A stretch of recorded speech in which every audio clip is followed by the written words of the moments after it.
En capítulos anteriores de Un tema al día...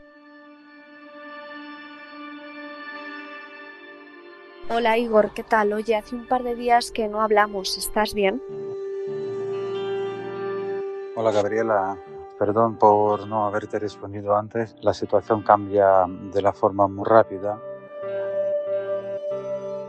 Marzo de 2022. Hace apenas unas semanas que Rusia ha invadido Ucrania. Igor es, en aquel momento, un ucraniano más. Un civil con el que mi compañera Gabriela Sánchez se ha puesto en contacto para saber cómo están viviendo estos primeros días de guerra. Ahora bien, estamos en una ciudad en el oeste. No quiero decir el nombre de la ciudad por motivo de seguridad, no solamente mía, sino del pueblo y de esta zona. Y es más tranquilo, ¿sabes? Igor es un ucraniano que ha estudiado español y ha sido profesor de español. Es una persona cualquiera. Su vida se ha puesto patas arriba por una guerra con la que no tiene nada que ver. Nunca se planteó coger un arma. Claro, yo no lo puedo hacer, pero porque yo no sé cómo manejar, bueno, con pistola y con todo esto. Como he dicho, soy la persona pacífica. Pero tampoco se planteaba rendirse. Nosotros no hacemos nada malo, ¿sabes? Y yo no tengo por qué huirme del país, por qué escapar y abandonar mi país. No veo la razón por qué lo debo hacer, ¿sabes? 9 meses después, diciembre de 2022. Hola Igor, hace tiempo que no hablamos, ¿cómo estás? Sí, Gabriela, el último audio que yo te grabé fue en abril, pues ahora ya han pasado más de 9 meses y la guerra sigue y la situación es bastante complicada. Pero bueno, lo que puedo decir es que han cambiado muchas cosas y la gente empieza a acostumbrarse a la guerra. Eso no es cosa buena, pero es la realidad en que vive mi pueblo, en que vivimos todos nosotros. En Ucrania impera la ley marcial. Los hombres mayores de edad no pueden salir del país. En menos de un año, Igor, que antes de la guerra era un civil más, con su trabajo, su vida personal, sus preocupaciones, acaba convertido en soldado. Los primeros días no sabía cómo era civil y no sabía manejar arma ni utilizarla. Ahora que sí que ya sé cómo funciona, yo mismo pasé una instrucción básica militar en Ucrania que duró un mes y luego una instrucción también, pero más específica, que duró 2 meses en Ucrania. Con 9 meses nace un niño, así que con 9 meses aquí nace un soldado y que estamos para cualquier cosa y preparados para cualquier amenaza. Igor se convierte en alguien que pasa del discurso de la supervivencia al discurso de la resistencia. Es lo que debemos seguir luchando hasta la victoria y hasta poner fin a esta guerra y terminar con todo esto. Han pasado 4 años. Hoy se cumplen 4 años de ese 24 de febrero de 2022 que cambió la vida de los ucranianos y un poco también la de todo el mundo. Y allí se han encontrado por primera vez en persona la periodista Gabriela y el soldado Igor. Hola Igor, ¿cómo estás? Hola, ¿otra vez? Ya ha pasado 4 años de nuestro último podcast, ¿no? Soy Juan Luis Sánchez. Hoy en Un tema al día. La Guerra Fría, capítulo 2. Igor, de civil a soldado.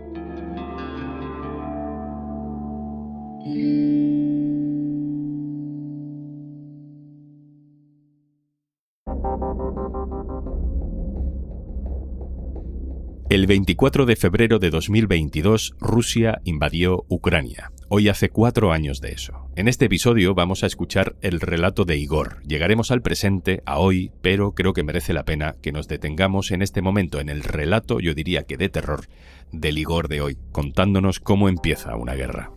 Pues una semana antes de la invasión, nosotros volvimos del viaje. Desde una casa cualquiera, desde su casa. De combustible, volvimos a casa, nos acostamos y yo me levanté a las 4 de la madrugada porque quería agua. Fui a la cocina volví a cama y no sé por qué estaba mirando la ventana, porque empezó a nevar, sí.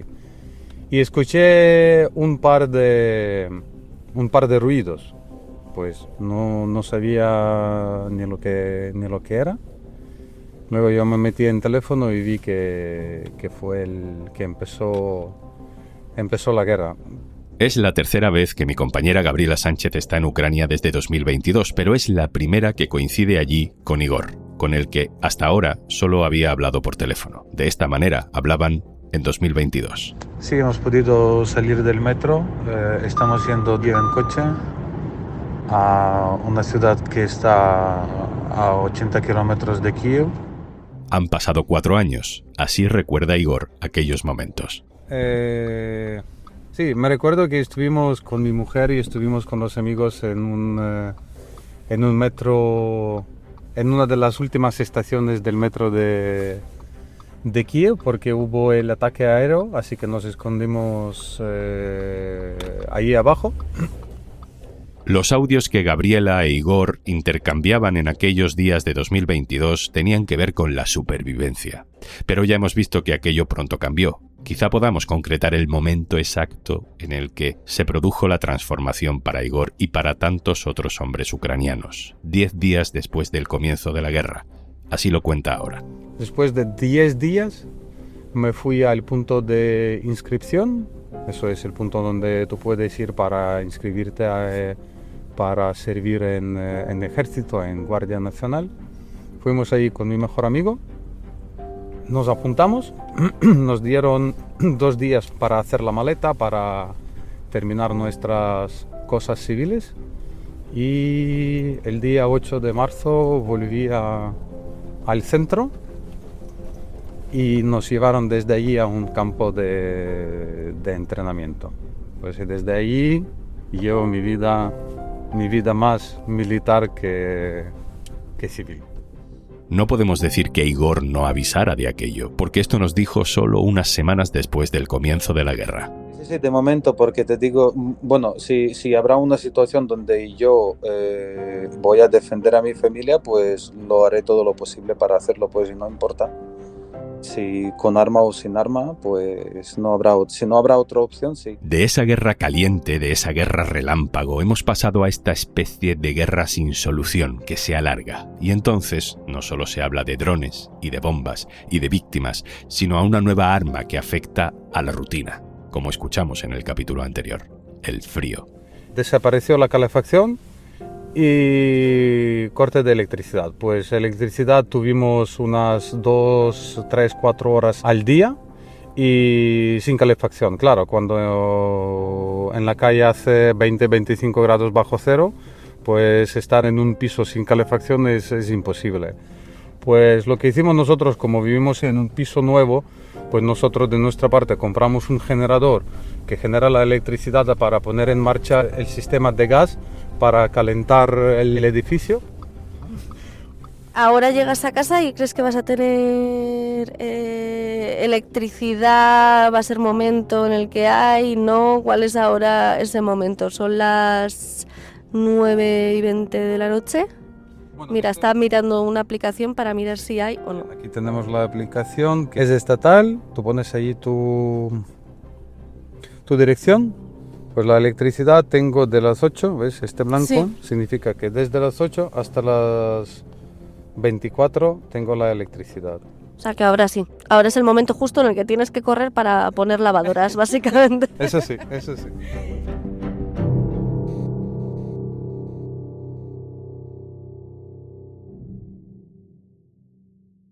Gabriela Sánchez, enviada especial del diario.es a Ucrania. Hola. Hola, Juanlu, ¿qué tal? Gabriela, ¿qué Igor te has encontrado? ¿Cómo has notado que ha cambiado desde que comenzaste a hablar con él hace ahora 4 años? Es un Igor que lleva 4 años siendo militar, es oficial, es un Igor que sabe lo que puede decir y lo que no, que mide sus palabras.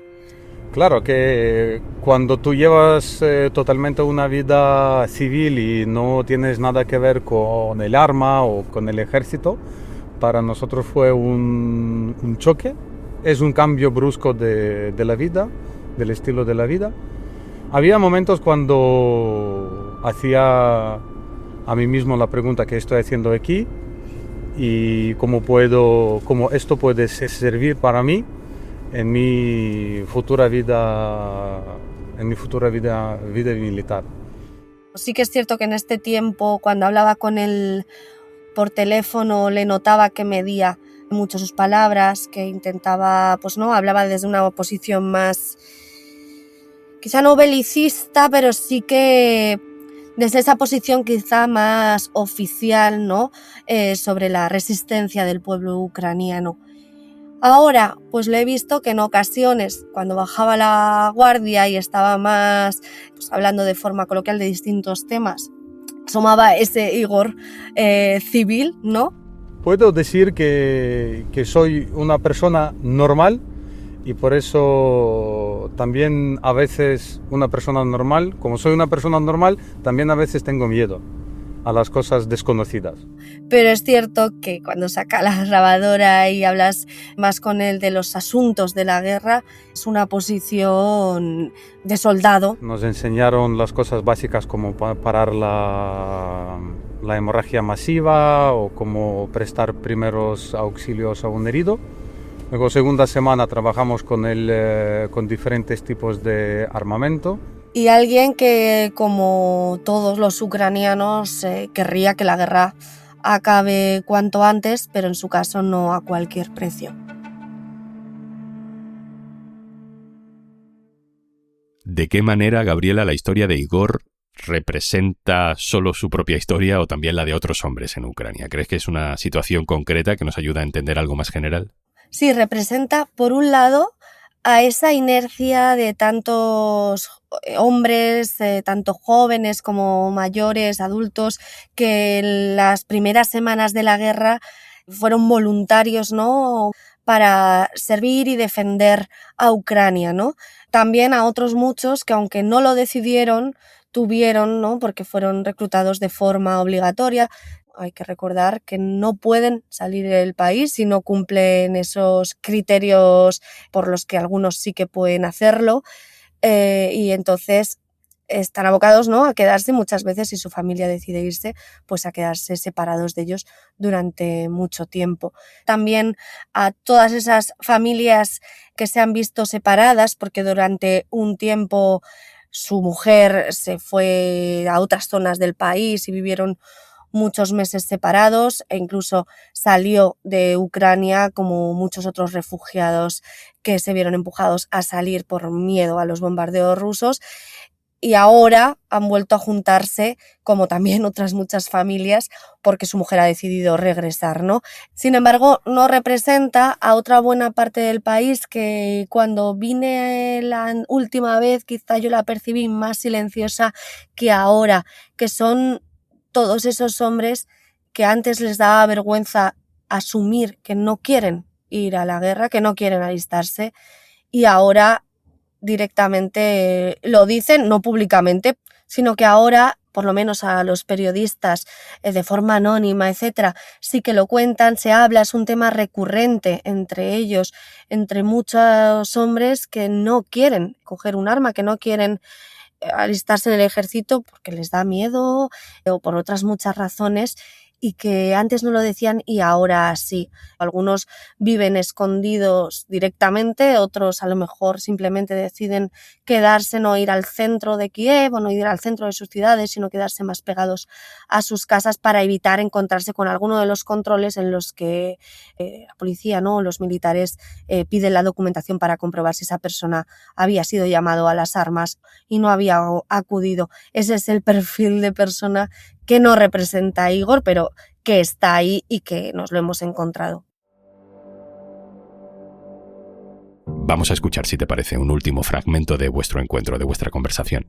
¿Qué has hecho que si te vieses antes del 24 de febrero de 2022 te sorprendería mucho, ¿no? Alguna situación que nos puedas contar que a lo mejor entonces nunca hubieses imaginado que hubieses vivido. Bueno, lo puedo decir con una palabra: es la resistencia.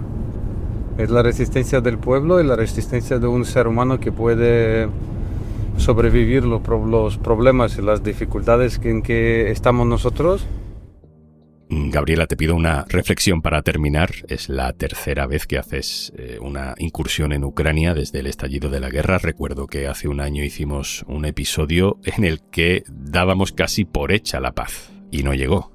¿Qué sensación percibes en la calle? ¿Ves desesperación, esperanza, resistencia? Pues veo todo junto, quizá, y no en todas las personas, sino quizá hay dos Ucranias o, bueno, muchas Ucranias, ¿no? Porque he visto desesperación, he visto esperanza, he visto resistencia y también he visto mucho hartazgo, dependiendo de las personas con quien hablaba. Si hablamos de desesperación o de hartazgo, pienso en varios jóvenes que cuestionan, ¿no?, lo que consideran la corrupción del gobierno de Zelensky. Veo también una falta de confianza en el proceso de paz. Eso quizás sí que es más común y unitario. Y mucho hartazgo también por esa situación de los hombres, de tener que algunos vivir escondidos para evitar esos controles y acabar en el frente. Por el otro lado, veo esperanza y he visto resistencia en la mujer que se ponía a llorar contando el frío que estaba pasando y lo difícil que lo tenía, pues, para calentar su casa y para vivir, ¿no?, esta vida, y los demonios, decía, los demonios que llegan por la noche y que le daban mucho miedo. Y a su vez todo el rato decía, pero el mensaje es optimista. Hay que ser optimistas, esto es lo que hay, porque al final hay que resistir aquí, no nos podemos ir, hay que resistir y Ucrania vencerá, ¿no? Ese otro mensaje que era el más predominante antes y que también lo he escuchado mucho, sobre todo en las personas mayores. Y me dijo una frase que tenía muchas ganas, ella, de volver a su ciudad en concreto y de ver la primavera. Y ahora con este frío en Kiev, justo ella y otras personas también me han dicho eso. Dentro de poco llegará la primavera. Gabriela Sánchez, Ucrania. Un abrazo, compañera. Gracias. Muchas gracias.